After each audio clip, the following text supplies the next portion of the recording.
Good morning. आज हम यहाँ पे 12th क्लास में संधारित्र और परावैद्युत इस चैप्टर को पढ़ा रहे हैं। तो इसमें सबसे पहले हम देखते हैं कि जब किसी पदार्थ को बाह्य वैद्युत क्षेत्र में रखा जाता है तो उस पदार्थ का व्यवहार वैद्युत क्षेत्र में किस प्रकार का होता है। तो किसी पदार्थ का व्यवहार बाह्य वैद्युत क्षेत्र में किस प्रकार का है, इस आधार पर पदार्थों को 3 भागों में बांटा जाता है। कितने प्रकार के पदार्थ होंगे? वैद्युत व्यवहार के आधार पे 3 प्रकार के। पहले प्रकार के पदार्थ हैं चालक या सुचालक, इनको हम कंडक्टर कहते हैं। दूसरे प्रकार के पदार्थ हैं कुचालक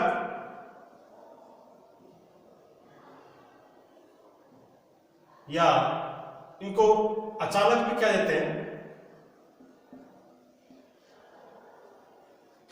या कई बार इनको एक नाम और देते हैं परावैद्युत, डाइलेक्ट्रिक्स, ये नाम भी देते हैं। तो चालक, कुचालक और तीसरे प्रकार के पदार्थ हैं अर्धचालक।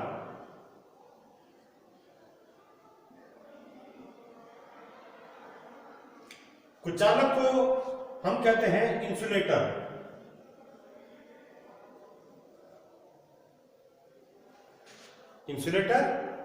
और अर्धचालक को हम कहते हैं सेमीकंडक्टर।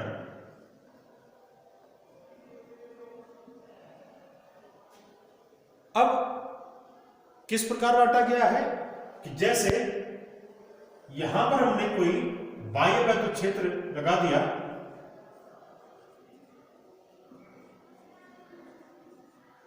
और इस वैद्युत क्षेत्र में हमने ये कोई पदार्थ रखा है। अगर ये पदार्थ चालक है,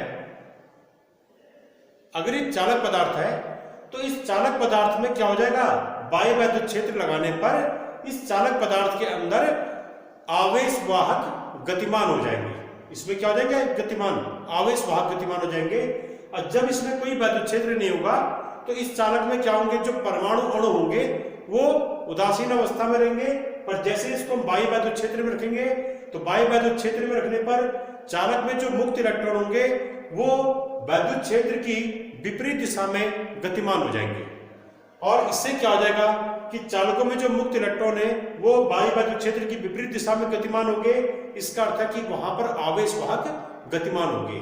तो जिन पदार्थों में वैद्युत क्षेत्र लगाने पर आवेशवाहक गतिमान हो जाते हैं वे पदार्थ चालक या सुचालक कहलाते हैं, कंडक्टर कहलाते हैं।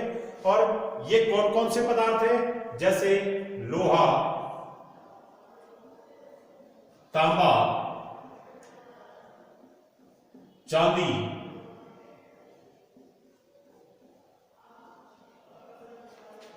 पारा आदि सभी धातुएं, पारा, ये सभी क्या है, ये सुचालक पदार्थ हैं। इनमें वैद्युत क्षेत्र लगाने पर इन पदार्थों में क्या होता है, आवेशवाहक गतिमान हो जाता है। दूसरा कुचालक। तो कुचालक किसे कहेंगे? कुचालक वो पदार्थ हैं जिनमें आवेशवाहक या तो होते ही नहीं है या नगण्य होते हैं। और कुचालक वे पदार्थ हैं जिनमें आवेशवाहक गतिमान नहीं रहते हैं। ऐसे पदार्थों को हम कुचालक या अचालक या परावैद्युत कहते हैं, इंसुलेटर कहते हैं। अब तीसरे प्रकार के पदार्थ हैं अर्धचालक। तो अर्धचालक वे पदार्थ हैं जो कि बहुत कम तापमान पे, शून्य तापमान, 0 केल्विन पे, जो 0 केल्विन तापमान पे कुचालक की भांति व्यवहार करते हैं और तापमान बढ़ने पे सुचालक की भांति व्यवहार करते हैं। तो अर्धचालक वे पदार्थ हैं जो 0 केल्विन पर या बहुत कम तापमान पर कुचालक की भांति व्यवहार करते हैं, और तापमान बढ़ने पे, जैसे कमरे के तापमान पे, वो अर्धचालक क्या हो जाते हैं, वो अर्धचालक सुचालक की भांति व्यवहार करने लगते हैं। और अर्धचालकों में धारा का जो प्रवाह होता है वो मुक्त इलेक्ट्रॉन और कोटरों के द्वारा होता है, जबकि सुचालकों में धारा का प्रवाह, अगर हम सुचालक को धातुएं माने तो धातुओं में धारा का प्रवाह जो है वो मुक्त इलेक्ट्रॉनों के कारण होता है, जबकि जो विद्युत अपघट्य है, विद्युत अपघट्यों में या द्रवों में धारा का प्रवाह आयनों के द्वारा होता है, धन और ऋण आयनों के द्वारा होता है। कुचालकों में धारा का प्रवाह सामान्यतः नहीं होता है इनमें, क्योंकि इनमें आवेशवाहक गतिमान नहीं रहते हैं।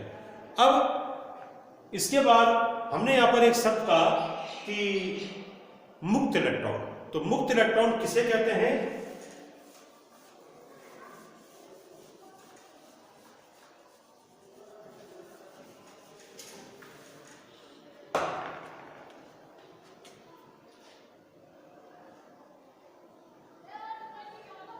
मुक्त इलेक्ट्रॉन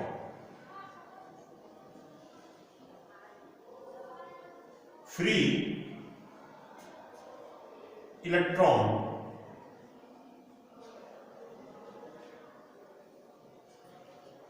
कौन होंगे इलेक्ट्रॉन?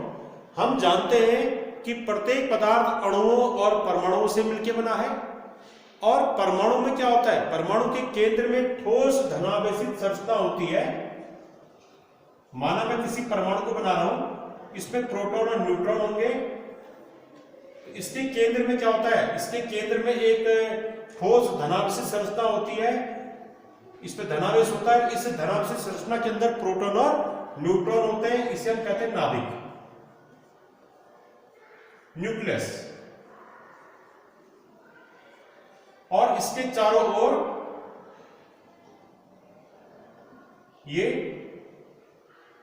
इसके चारों ओर वृत्ताकार कक्षाओं में ये इलेक्ट्रॉन चक्कर लगाते हैं।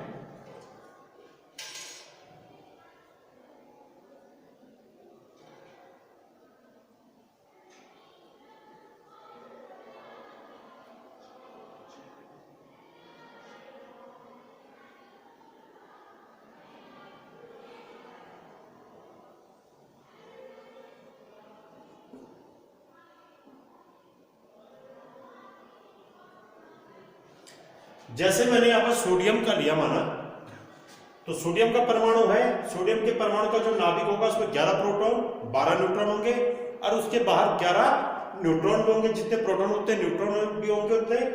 तो इसमें 11 न्यूट्रॉन है। पहली कक्षा में 2 न्यूट्रॉन, दूसरी कक्षा में 1 2 3 4 5 6 7 8, पहली कक्षा में 2 इलेक्ट्रॉन, और दूसरी कक्षा में 8 इलेक्ट्रॉन, और तीसरी कक्षा में 1 इलेक्ट्रॉन। तो इस प्रकार से हमने इलेक्ट्रॉनों का वितरण दिखा दिया। अब जो ये इलेक्ट्रॉन होते हैं, इलेक्ट्रॉनों को होता है ऋणावेश।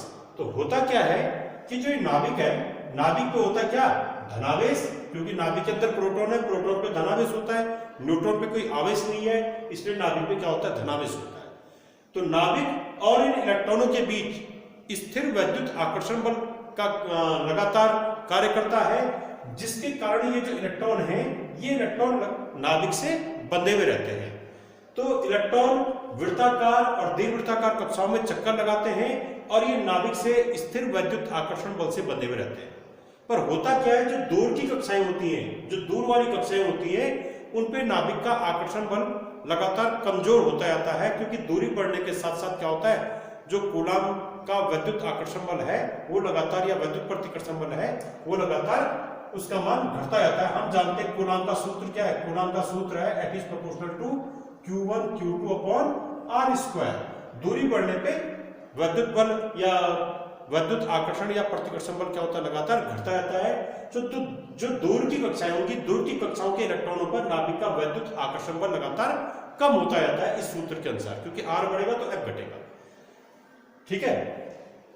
तो सबसे बाहर की कक्षा के ऐसे इलेक्ट्रॉन जिन पर नाभिक का वैद्युत आकर्षण बल नगण्य होता है या बहुत कम होता है, जिसके कारण क्या होते हैं, ये इलेक्ट्रॉन नाभिक के आकर्षण बल से लगभग मुक्त रहते हैं और पूरे पदार्थ की सीमा के अंदर कहीं भी गतिमान होते रहते हैं। ठीक है। तो ऐसे इलेक्ट्रॉन जिन पर नाभिक का वैद्युत आकर्षण बल बहुत कम रहता है, न्यूनतम रहता है, जिस कारण ये इलेक्ट्रॉन नाभिक के आकर्षण बल से लगभग मुक्त रहते हुए पदार्थ की सीमा के अंदर गतिमान रहते हैं, ऐसे इलेक्ट्रॉनों को हम मुक्त इलेक्ट्रॉन कहते हैं। तो मुक्त इलेक्ट्रॉन क्या है? कि परमाणु के बाह्यतम कक्षा के ऐसे इलेक्ट्रॉन जिन पर नाभिक का स्थिर वैद्युत आकर्षण बल बहुत कम रहता है, न्यूनतम रहता है, नगण्य रहता है, ऐसे इलेक्ट्रॉन नाभिक के आकर्षण बल से मुक्त रहते हुए पदार्थ की सीमा के अंदर लगातार गतिमान रहते हैं, ऐसे इलेक्ट्रॉन को हम मुक्त इलेक्ट्रॉन कहते हैं। और जब हम ऐसे पदार्थ में वैद्युत क्षेत्र लगा देते हैं, माना यहां पर हमने एक बाह्य वैद्युत क्षेत्र लगा दिया,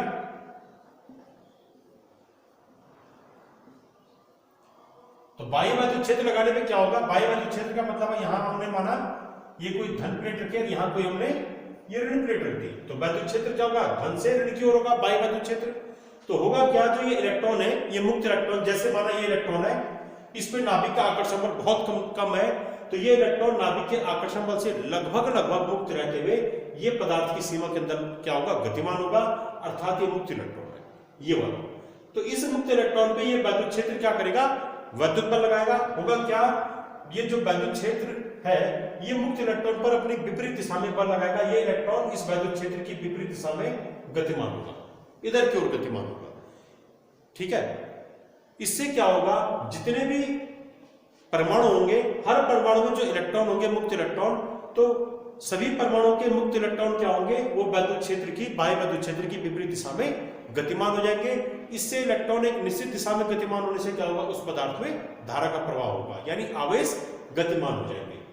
तो ये तो हो गया मुक्त इलेक्ट्रॉन। अब देखिए, अगर यहां पर ये मुक्त इलेक्ट्रॉन मैं अलग दिखा दूं, क्योंकि ये तो मुक्त इलेक्ट्रॉन है, ये क्या है, मुक्त इलेक्ट्रॉन। अगर हम मुक्त इलेक्ट्रॉन को अलग कर दें तो बाकी बचा हुआ जो भाग है कि परमाणु में अगर हम मुक्त इलेक्ट्रॉन को अलग कर दें तो बाकी बचे हुए भाग पर क्या आ जाएगा, धनावेश आ जाएगा, और बाकी बचा हुआ जो धनावेशित भाग है इसको हम कहते हैं बद्ध आवेश। इसे हम क्या कहते हैं, बद्ध आवेश।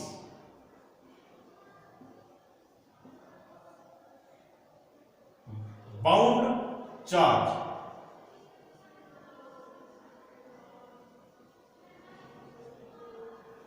Bound charge. तो बद्ध आवेश क्या है कि किसी परमाणु से यदि मुक्त इलेक्ट्रॉन निकाल दिए जाए तो बचे हुए भाग पर धनावेश आ जाता है, और यह बचा हुआ भाग उस मुक्त इलेक्ट्रॉन की तुलना में भारी रहता है और स्थिर रहता है। इसलिए उस बचे हुए धनावेशित भाग को हम क्या कहते हैं, बद्ध आवेश कहते हैं। तो बद्ध आवेश किसी परमाणु से मुक्त इलेक्ट्रॉन निकलने पे बचे हुए भाग को कहते हैं, और उस बचे हुए भाग पर हमेशा धनावेश होता है। ये जो धनावेशित भाग है, यानी जो ये बद्ध आवेश होता है, ये मुक्त इलेक्ट्रॉनों की तुलना में अपेक्षाकृत काफी भारी होता है और ये स्थिर होता है मुक्त इलेक्ट्रॉन की तुलना में। अतः इनको हम ये क्या होते हैं, अपनी जगह पर लगभग स्थिर रहते हैं। मुक्त इलेक्ट्रॉन इनकी तुलना में काफी अधिक वेग से गतिमान रहते हैं।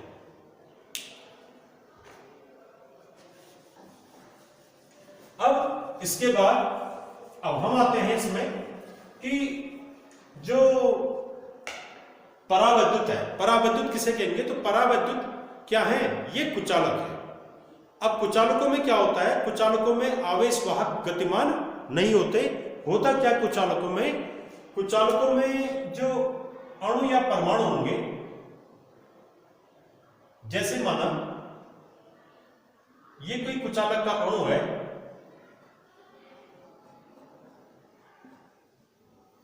इसी को हम परावैद्युत भी कहते हैं।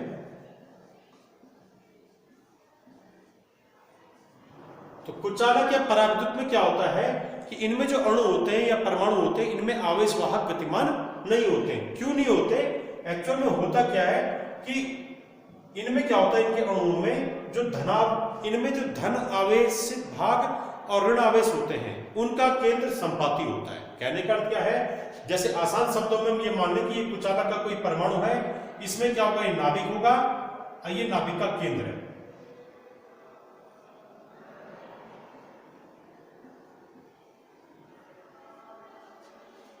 ये धनावेशित भाग का केंद्र है, और ये माना इलेक्ट्रॉन की कक्षा है, तो ये इलेक्ट्रॉन की कक्षा का क्या है, केंद्र है। तो इसमें क्या होगा कि कुचालक या परावैद्युतों में जो अणु होते हैं उन अणुओं में सामान्यतया क्या होता है कि धनावेशित भाग और ऋणावेशित भाग का जो केंद्र होता है वो एक ही स्थान पर होता है। अर्थात कुचालक पदार्थ के अणुओं में धनावेशों और ऋणावेशों का केंद्र संपाती होता है। इसलिए क्या होता है वहां पे जहां एक ही स्थान पे धनावेश और ऋणावेश का केंद्र होने पे इनमें परिणामी रूप से कोई आवेश उपलब्ध नहीं होता, ये उदासीन होते हैं। ठीक है, अब होता क्या है कि यदि हम इनको किसी वैद्युत क्षेत्र में रख दें, जैसे हमने कोई बाह्य वैद्युत क्षेत्र लगा दिया,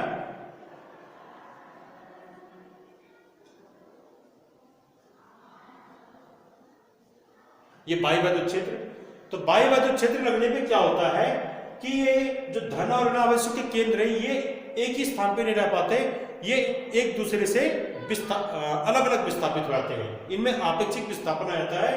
तो इसका अर्थ क्या है कि जब तक कोई वैद्युत क्षेत्र नहीं लगा था तब तक क्या है, यहाँ पे धन और ऋण आवेशों के केंद्र एक ही स्थान पे हैं, अर्थात संपाती हैं। अतः इनमें कोई भी परिणामी आवेश उपलब्ध नहीं है। ठीक है, अब होता क्या है कि बाह्य वैद्युत क्षेत्र लगने पे यहाँ पर जो धनावेशित भाग है ये वैद्युत क्षेत्र की दिशा में विस्थापित हो जाता है, और जो ऋणावेशित भाग है वो वैद्युत क्षेत्र की विपरीत दिशा में विस्थापित हो जाता है। यानी जो इलेक्ट्रॉन है ये वैद्युत क्षेत्र की विपरीत दिशा में गतिमान हो जाते हैं, और जो धनावेशित भाग है वैद्युत क्षेत्र की दिशा में गतिमान हो जाता है। इस कारण यहाँ पर जो अणु की संरचना है वो ऐसी नहीं रह पाएगी, वो इस प्रकार की हो जाएगी।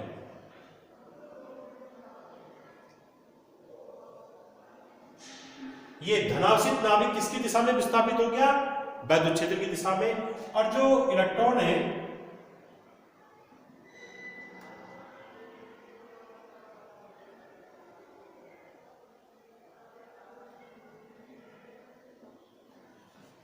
जो ये इलेक्ट्रॉन थे इसकी बाहर की कक्षाओं में,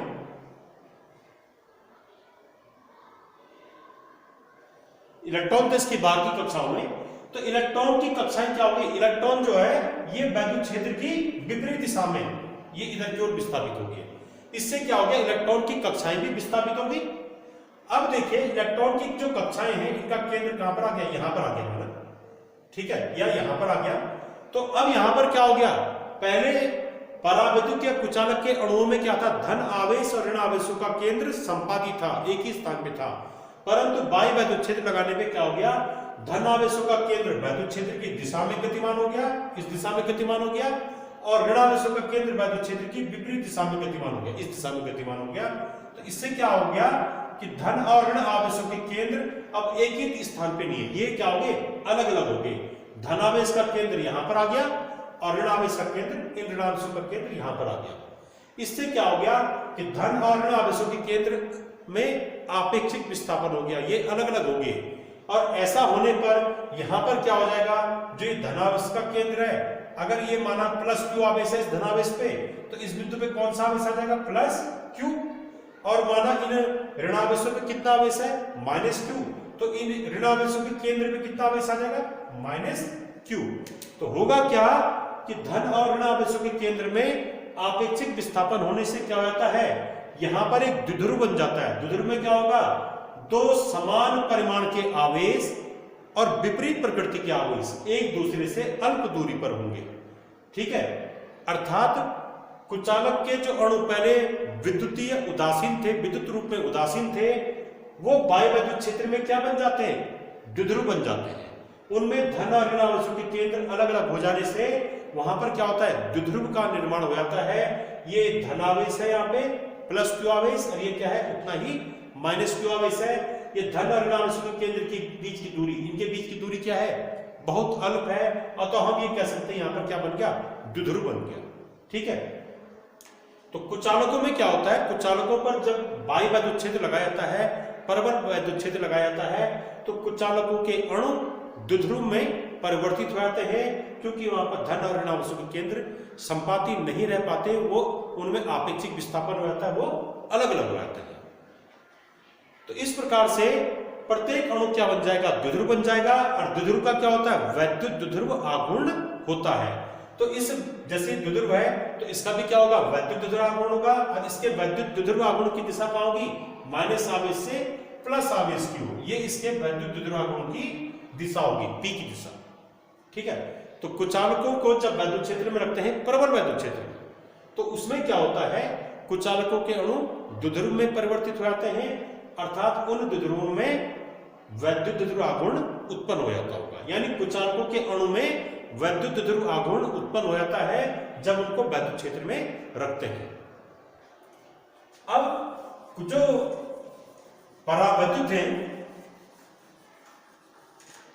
परावैद्युत में क्या होता है, दो प्रकार के अणु होते हैं। परावैद्युत का मतलब है कुचालक।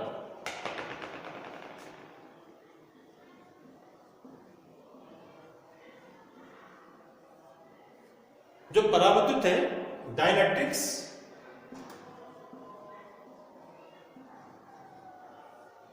ये कुचालक पदार्थ है, और इसके जो अणु होते हैं, दो प्रकार के अणु होते हैं इनके। एक प्रकार के जो अणु हैं इनके, उनको हम कहते हैं ध्रुवीय अणु, और दूसरे प्रकार के जो अणु हैं इनके, उन्हें हम कहते हैं अध्रुवीय अणु।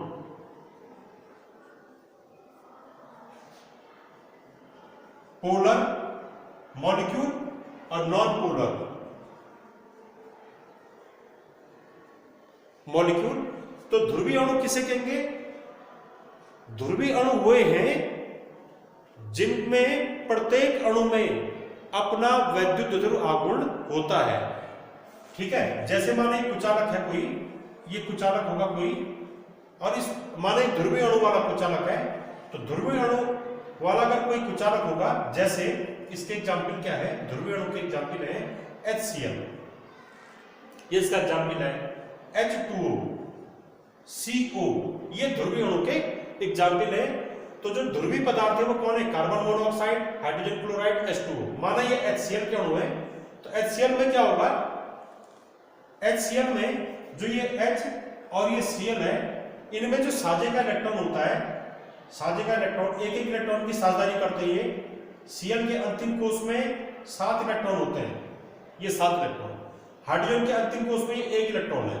तो ये क्या करते हैं, स्थायित्व को प्राप्त करने के लिए एक एक इलेक्ट्रॉनों की साझेदारी कर लेते हैं। तो जो एक एक इलेक्ट्रॉन की साझेदारी है ये, इससे इनके बीच एकल सहसंयोजक बंध बन जाता है H और Cl के बीच। और जो ये साझे के इलेक्ट्रॉन है, ये साझे के इलेक्ट्रॉन H और Cl के ठीक बीच में नहीं रहते, ये कहां रहते हैं, ये Cl की तरफ खिसक जाते हैं, इधर की, ये Cl के ज्यादा नजदीक रहते हैं। क्यों, क्योंकि Cl की क्लोरीन में हाइड्रोजन की तुलना में इलेक्ट्रॉनों को बांधे रखने की ज्यादा क्षमता है, तो ये इलेक्ट्रॉन को अपनी ओर ज्यादा अट्रैक्ट करता है।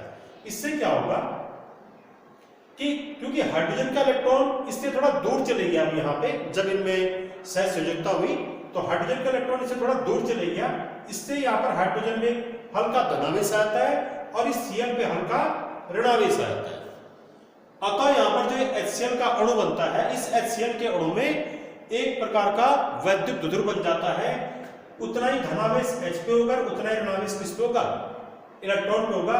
हाइड्रोजन से एक इलेक्ट्रॉन दूर गया, तो इलेक्ट्रॉन दूर जाने से हाइड्रोजन पे क्या आ गया, एक इलेक्ट्रॉन के जाने से एक धनावेश आ गया, और Cl पे एक इलेक्ट्रॉन अतिरिक्त आ गया, हाइड्रोजन के इलेक्ट्रॉन अतिरिक्त आ गया, इससे Cl पे क्या आ गया, एक इलेक्ट्रॉन आने से एक हल्का ऋणावेश आ गया।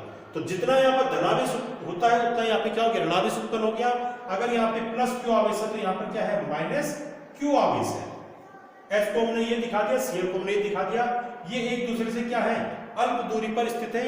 अतः HCl का जो प्रत्येक अणु होगा वो क्या होता है, वहां पे एक द्विध्रुव की भांति व्यवहार करता है।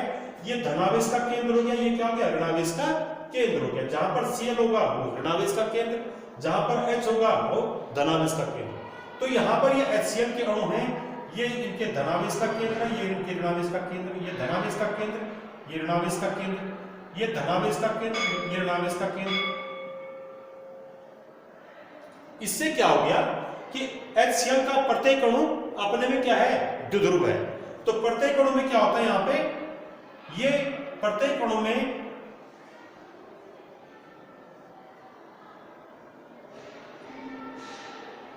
वैद्युत द्विध्रुव ऋण से धन दिशा में उत्पन्न हो जाता है। जैसे इसका वैद्युत द्विध्रुव यहां से यहां की हो गया, इस वाले HCl अणु का वैद्युत ध्रुव ये इसका धनावेश है, इसका ऋणावेश यहां से यहां की ओर है। इस वाले अणु में ये HCl के इस अणु में वैद्युत ध्रुव यहां से यहां की तरफ है। तो अर्थात होता क्या है कि HCl के अणुओं में प्रत्येक अणु में वैद्युत ध्रुव उत्पन्न हो जाता है, पर ये अणु इस प्रकार से अस्त व्यस्त रूप से बिखरे हुए होते हैं कि इनका परिणामी वैद्युत ध्रुवागुण क्या होता है, शून्य हो जाता है। इसलिए HCl का जो अणु है ये वैद्युत क्षेत्र की अनुपस्थिति में क्या होता है, विद्युतीय रूप से उदासीन होता है, भले ही इसका प्रत्येक अणु अपने में क्या है, द्विध्रुव है। तो ध्रुवीय अणु वो है, ध्रुवीय पदार्थ वे हैं जिनके प्रत्येक अणु में क्या होता है, वैद्युत ध्रुव बन जाता है, अर्थात वैद्युत ध्रुवागुण होता है। और प्रत्येक अणु में ये इस प्रकार से अस्त व्यस्त रूप से बिखरे हुए होते हैं कि परिणामी वैद्युत ध्रुवागुण क्या होता है, इनका शून्य होता है। ठीक है। और जब यहां पर एक वैद्युत क्षेत्र उत्पन्न करते हैं, माना ये यहां पर बाह्य वैद्युत क्षेत्र, तो बाह्य वैद्युत क्षेत्र लगाने पे क्या हो जाएगा, EO। ये सभी जो अणु हैं, ध्रुवीय पदार्थ के जो अणु हैं जैसे HCl के अणु, ये बाह्य वैद्युत क्षेत्र की दिशा में ही क्या हो जाएंगे, संरेखित हो जाएंगे। जैसे ये वाला अणु है, ये इस प्रकार से यहाँ पर व्यवस्थित हो जाएंगे कि इनके वैद्युत ध्रुव आगमन की दिशा क्या हो जाएगी, एक ही दिशा हो जाएगी। जैसे यहां पर ये इस प्रकार से हो जाएंगे, ये। अब देखिए ये सभी अणु क्या हो गए,